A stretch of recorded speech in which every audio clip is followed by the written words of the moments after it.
ভাইরা আমার, আল্লাহর কসম করে বলি, একটা সময় আসবে মন খুলে নামাজ পড়তে চাইবেন। বিশ্বাস করেন ভাই, লিখে রাখেন ডায়েরিতে।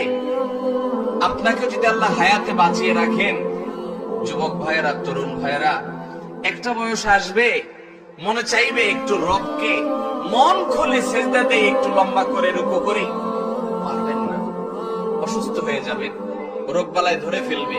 বাবারে, সে সময় আসবে না। বৃদ্ধ মুরব্বীদেরকে, চাচাদেরকে জিজ্ঞাসা করেন, চাইলেও ওযু ধরে রাখতে পারে না, নামাজ পড়তে পারে না, চাইলেও পারে না। একটা সময় আসবে চাইবেন, পারবেন না।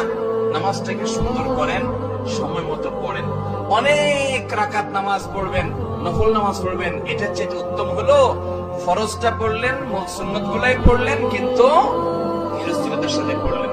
10 রাকাত তাড়াহুড়া করে পড়ার চেয়ে 2 রাকাত আস্তে আস্তে পড়া অনেক বেশি